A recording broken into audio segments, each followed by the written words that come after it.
రాష్ట్ర ప్రభుత్వం విజయవాడలో నిర్మించిన స్మృతి వనంలో ఏర్పాటు చేసిన 125 అడుగుల అంబేద్కర్ విగ్రహ ఆవిష్కరణకు తాళరేవు మండలం నుంచి బయలుదేరిన బస్సులను ఎంపీపీ రాయుడు సునీత ప్రారంభించారు. తాళరేవు మండలం వివిధ గ్రామాల నుండి సుంకరపాలెం సెంటర్కు చేరుకున్న నాయకులు, కార్యకర్తలు 5 బస్సులలో విజయవాడ బయలుదేరారు. ఈ సందర్భంగా బస్సులను ప్రారంభించిన ఎంపీపీ సునీత మాట్లాడారు. రాజ్యాంగ నిర్మాత, మహిళల హక్కుల ప్రదాత అయిన డాక్టర్ బిఆర్ అంబేద్కర్ భారీ విగ్రహాన్ని ఏర్పాటు చేసిన ముఖ్యమంత్రి జగన్మోహన్ రెడ్డికి కృతజ్ఞతలు తెలిపారు.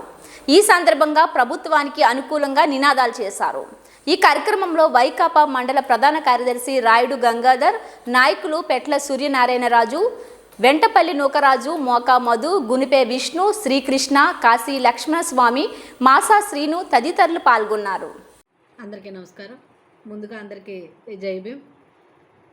మన రాష్ట్ర ముఖ్యమంత్రి వర్యులు వైఎస్ జగన్మోహన్ రెడ్డి గారు ఎంతో ప్రతిష్టాత్మకంగా కని విని ఎరగని రీతిలో మన డాక్టర్ బిఆర్ అంబేద్కర్ విగ్రహాన్ని భారీ ఎత్తులో మన విజయవాడలో ఇవాళ 3 గంటలకి భారీ ఎత్తులో విగ్రహాన్ని ఆవిష్కరించడం జరుగుతుంది.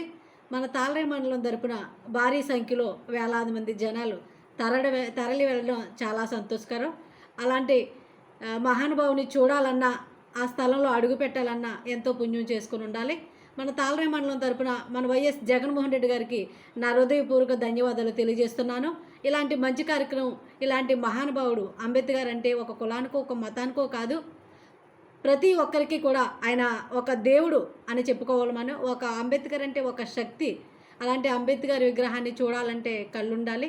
ఇలాంటి కార్యక్రమాలు మన శాసనసభ్యులు పొన్నాడు వెంకట సతీష్ కుమార్ గారు ఆధ్వర్యంలో జరగడం, ఈ కార్యక్రమానికి అందరికీ తరలి వెళ్ళడం చాలా సంతోషం. ఇలాంటి మంచి కార్యక్రమం చేసిన వైఎస్ జగన్మోహన్ రెడ్డి గారికి తాళరేవు మండలం తరపున నేను ప్రత్యేకమైన అభినందనలు తెలియజేస్తున్నాను.